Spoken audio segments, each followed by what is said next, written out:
하나님의 말씀은 룻기 1장입니다. 1절부터 5절까지 우리 교독하겠습니다.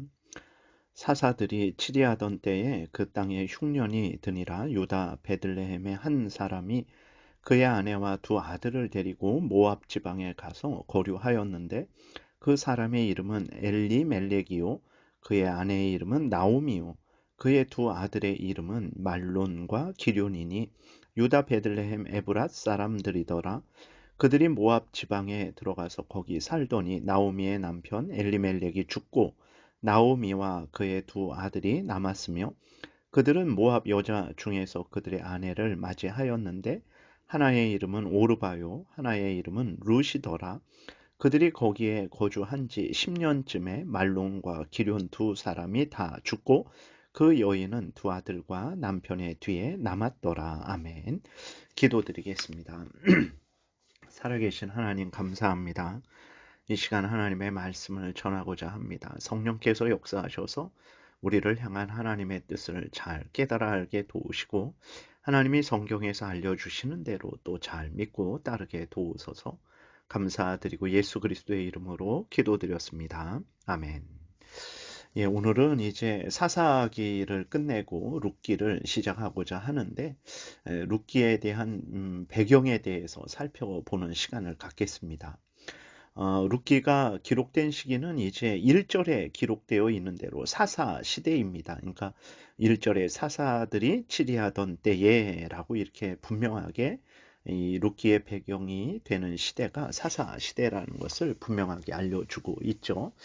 룻이 이제 다윗의 증조 할머니입니다. 그러니까 그 다윗이 천년대에 이제 왕이 되는 거죠. 그렇게 되니까 이제 증조 할머니라고 하면 그 이전이라는 것을 사사 시대라는 것을 우리가 분명히 알 수 있죠. 또 룻과 결혼한 보아스의 어머니가 누구냐면 여리고성의 기생 라합입니다. 그러니까 사사 시대 초기라는 것을 우리가 짐작할 수 있죠. 두 번째로 룻은 모압 사람입니다. 모압 사람은 이제 아브라함의 조카 롯이 그 딸들과 동침해서 비롯된 민족이죠. 큰 딸에 의해서 모압이, 작은 딸에 의해서 암몬이 시작되었습니다. 그런데 하나님이 신명기 23장 3절에 보게 되면 이렇게 기록되어 있어요. 암몬 사람과 모압 사람은 여호와의 총회에 들어오지 못하리니 그들에게 속한 자는 10대뿐 아니라 영원히 여호와의 총회에 들어오지 못하리라. 느헤미야 13장 1절에 그날 모세의 책을 낭독하여 백성에게 들렸는데 그 책에 기록하기를 암몬 사람과 모압 사람은 영원히 하나님의 총회에 들어오지 못하리니 라고 이렇게 분명하게 하나님께서 선언을 하셨습니다. 하나님이 이렇게 선언하신 이유가 무엇인지 그리고 이 의미가 무엇인지는 우리가 정확하게는 알지 못하지만 민수기 22장부터 보게 되면 이제 모압 왕 발락이 거짓 선지자 발람을 고용해서 이스라엘을 저주하려고 하죠. 그리고 민수기 25장에 보게 되면 거짓 선지자 발람의 그 지도를 받아서 이스라엘 백성들로 하여금 바알 숭배하는 우상 숭배에 빠지게 하고 음행에 빠지게 하죠. 그래서 이스라엘 백성들이 하나님으로부터 큰 이제 징계를 받게 됩니다. 이렇게 모압 왕 발락에 의해서 이스라엘 백성들이 말할 수 없는 피해를 입었습니다. 그래서 하나님께서 이러한 모압 왕의 그 악행에 대해서 형벌하시기 위해서 하나님께서 이러한 선언을 하신 것으로 이제 우리가 생각을 하고 있죠. 그런데 이제 룻은 모압 사람이거든요. 그러면 룻은 어떻게 된 것인가? 하나님의 말씀하신 것이 이제는 무효화가 된 것인가? 그러지는 않죠. 하나님이 신명기 23장에서 선언하신 그 선언은 사실이고 여전히 유효합니다. 그러나 중요한 것은 무엇입니까?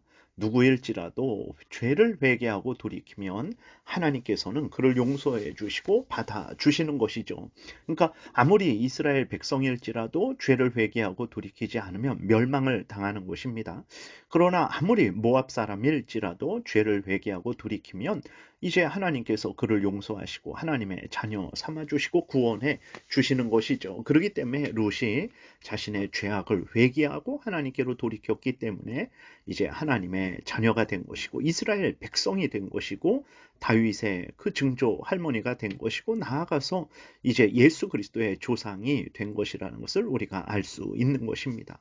그래서 룻기를 통해서 이제 하나님이 드러내시는 것은 하나님께서 구원을 하시는데 누구를 구원하시는가 했을 때 육신적인 아브라함 자손만 구원하신다. 이것이 아니고 하나님이 구원하시는 자들은 하나님이 택한 백성들, 그 사람들이 아브라함의 자손이든 이스라엘 백성이든 아니면 이방인이든 누구든 간에 하나님은 하나님의 택한 백성들을 구원하신다라는 것을 알려주고 있는 거죠.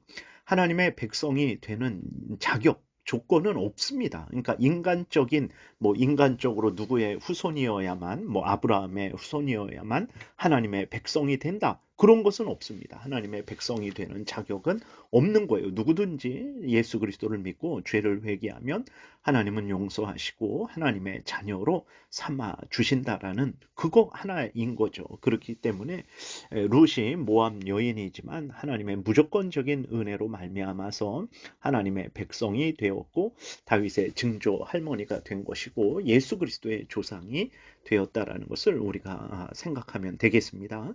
또 룻과 결혼한 보아스의 어머니가 앞에서 말씀드린 대로 여리고성의 기생 라합입니다. 기생 라합도 이스라엘 백성이 되어서 보아스를 낳았고 보아스는 룻과 결혼해서 다윗의 증조 이제 할아버지가 된 거죠. 그렇기 때문에 이제 그 기생 라합이 이스라엘 백성이 된 것도 사실은 그렇게 될 수 없죠. 그러나 기생 라합이 이제 자기의 죄를 회개하고 하나님이 섭리 가운데 알려주신 예수 그리스도를 믿고 구원을 받아서 하나님의 자녀가 된 것입니다. 물론 기생 라합도 그렇고 룻이 이제 자기들의 죄를 회개하고 예수 그리스도를 믿어서 하나님의 백성이 된 것은 이제 그것은 하나님의 또 창세전의 택하심에 의한 것임을 우리는 또 생각을 할 수 있습니다. 정리하면 이제 룻이 모압 여인이고 또 기생 라합은 여리고 사람이잖아요. 모두 진멸될 사람들이고 또 이스라엘 백성의 총회에 들어올 수 없는 사람들입니다. 그러나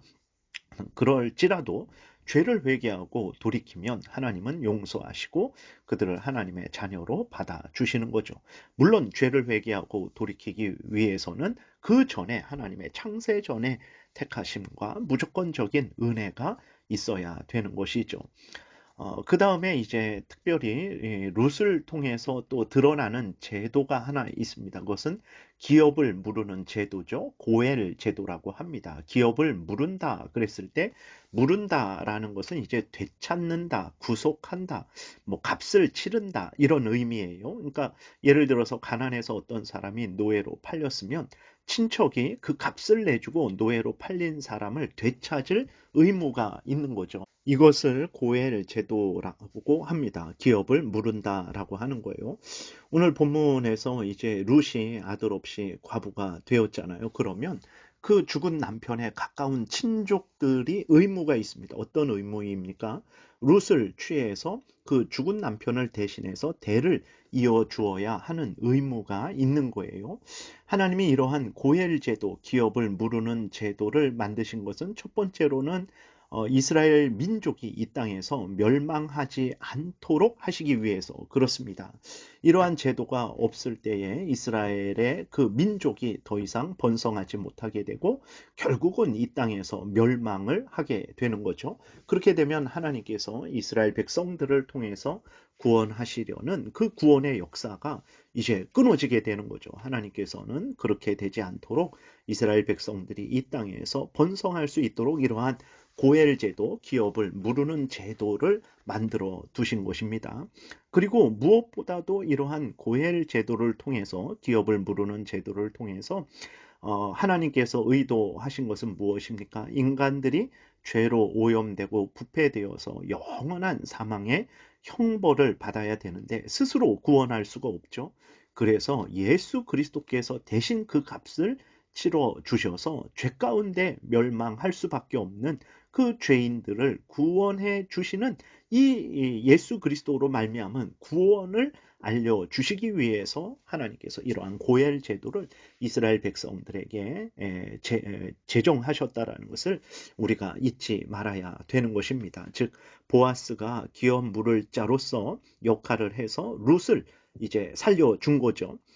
그것처럼 예수 그리스도께서 죄에 빠져 죽을 우리를 대신해서 그 값을 치르신 거예요. 예수 그리스도가 우리가 스스로 값을 치를 수 없는데 우리의 구원자가 되어 주셔서 중보자가 되어 주셔서 우리가 치러야 될 값을 예수 그리스도가 대신 치러 주셔서 우리를 죄에서 죽음에서 지옥 형벌에서 구원을 하셔서 하나님의 자녀가 되게 해 주신 것이죠. 그러니까 하나님께서 고엘 제도, 기업을 무르는 그러한 제도, 대신 값을 치러서 그를 이제 구원하는 이 제도를 하나님께서 이스라엘 백성들에게 알려주신 것은 무엇보다도 이렇게 이스라엘 백성들이 이 땅에서 멸망하지 않도록 더 근본적으로는 이제 예수 그리스도께서 죄인들을 대신해서 값을 치러서 죄인들을 구원해 주시는 그것을 그 구원의 역사를 알려주시기 위해서 예수 그리스도를 통해서 예수 그리스도를 믿음으로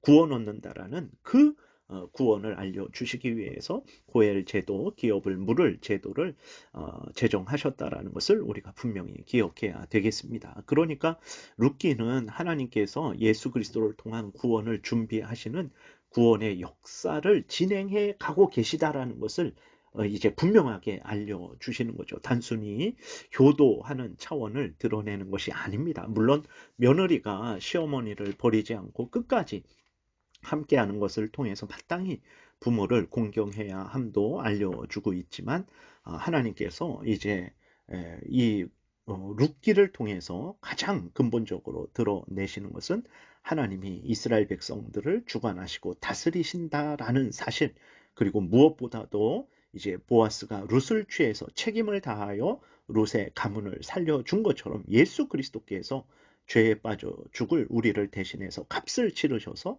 우리를 살려주신다라는 예수 그리스도를 믿음으로 말미암는 구원, 예수 그리스도가 우리를 대신해서 그 죄값을 치르시고 우리를 대신해서 그 하나님의 모든 율법을 순종하여 우리의 죄를 용서해 주시고 우리를 의롭다 여겨 주셔서 우리를 구원해 주신다라는 예수 그리스도의 대속을 통해서 대신 값을 치르는 것을 통해서 구원해 주신다라는 이 예수 그리스도를 믿음으로 말미암는 구원을 알려주기 위해서 이 룻기가 기록되었다라는 것을 우리가 분명히 기억을 해야 되겠습니다. 그리고 또 이제 본격적으로 사무엘 상이 이제 시작이 되잖아요. 그렇기 때문에 이제 그 사무엘서의 서론이 되는 그러한 역할을 하고 있고 다윗이 등장을 하는데 다윗이 어떻게 등장하게 됐는지 그 배경도 알려주고 있는 역할을 하고 있는 것입니다. 그래서 이제 내일부터 이제 본문을 살펴보면서 구체적으로 우리를 향한 하나님의 뜻을 서로 나누는 시간을 갖겠습니다. 기도드리겠습니다.